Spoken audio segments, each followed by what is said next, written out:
I've recently been looking around at some of the tracks in the Shell Cup in Mario Kart 8, and they've got some really interesting details that I think are worth pointing out. You might be wondering why I'm not talking about the Egg Cup since we did the Special Cup last, but technically this one's next since those 4 are DLC. We'll get to them. Alright, let's check out what's going on in the first track, Moo Moo Meadows. This is a classic track from Mario Kart Wii, and it's come a long way from where it was then. There's more buildings, more trees, and more electrical transmission towers. The only thing I think the Wii version did better was the funny 3D cow starting line thing. It also apparently had this. Well anyways, let's take a peek around. These little buildings are beautifully detailed considering they're the backdrop to a racetrack. There's so much care put into telling a story with each of these scenes. From a spare wagon wheel propped up against an old tree to a quaint little settlement looking over this dairy farm turned racetrack. There's some neat signs to read too, like Moo Moo Meadows, Shell Cup, more Moo Moo Meadows, Green Service, what? 1-Up Fuel, Cow.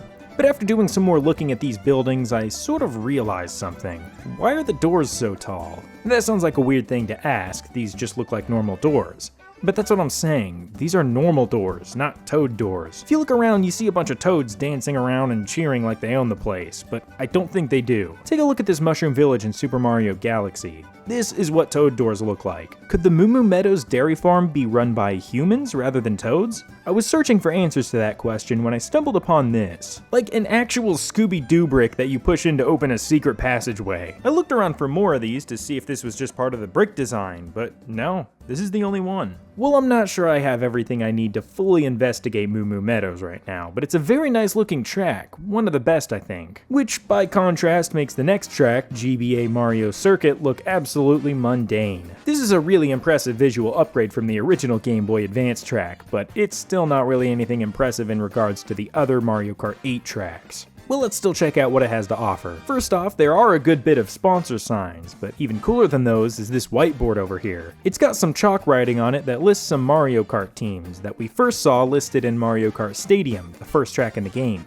Anyways, let's keep looking. I really like some of these stands here next to the starting line, as well as these things. As someone who went to a race one time, I can tell you that these are called barrel shacks. I also totally love the surrounding environment here. It's like a realistic hilly, forested countryside, but there are still those iconic, weird Mario hills to keep things Nintendo.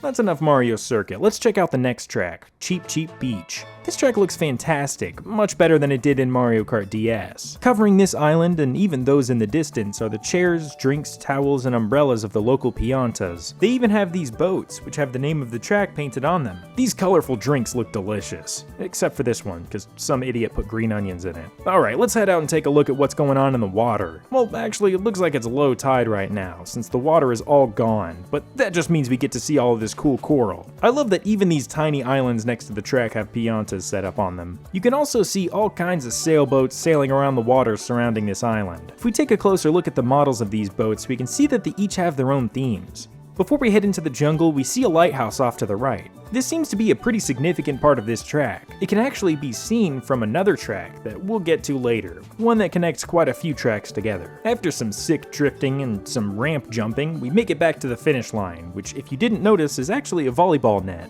Cheap Cheap Beach is a very vibrant, lively track. I really like it. Now for something a little less relaxing. The last track in the Shell Cup, Toad Turnpike. This isn't even a racetrack, it's just an actual busy highway. And it's like the sign says, there's no limits. This is the Wild West. Which makes it plenty entertaining for viewers, but for this guy it just means his daily commute is interrupted by Yoshi harassing him on a quad bike. And this guy is just a jerk. These car and bus models are very cool though. One of them says Toad City Sightseeing, which is actually the name of this city. Just Toad City, not Toad City Sightseeing. There are countless illuminated billboard advertisements covering these buildings. Okay, there are 25, but there's still a lot. You've got to appreciate the fine details, like the water tanks on this building and the satellite dish on the Mario Kart TV building. And all the way back there, you can see a huge tower. Now, according to the Marioverse wiki, Toad City is made up of both this track and Toad Harbor. But I have an issue with that, because if we take a quick peek at the final base game track, N64 Rainbow Road, things don't quite line up. See, below this LED spaghetti in the sky, we see a large city on the water. And what's in the water? That's right, the Statue of Conformity, which we saw in Toad Harbor, which would make this edge of the city Toad Harbor. And then somewhere back here is Toad Turnpike. This seems like a great way to tie all these tracks together, but there's something wrong. Let's go back to that Toad City sightseeing bus.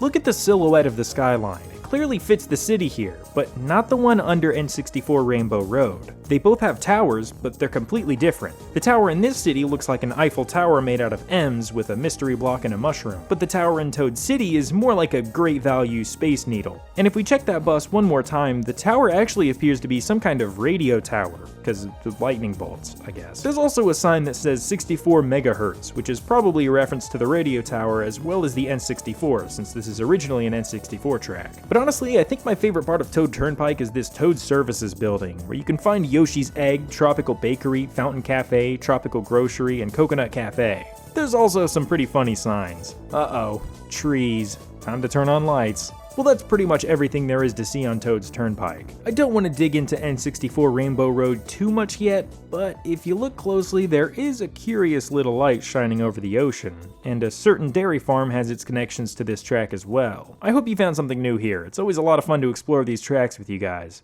I appreciate you watching. Thanks.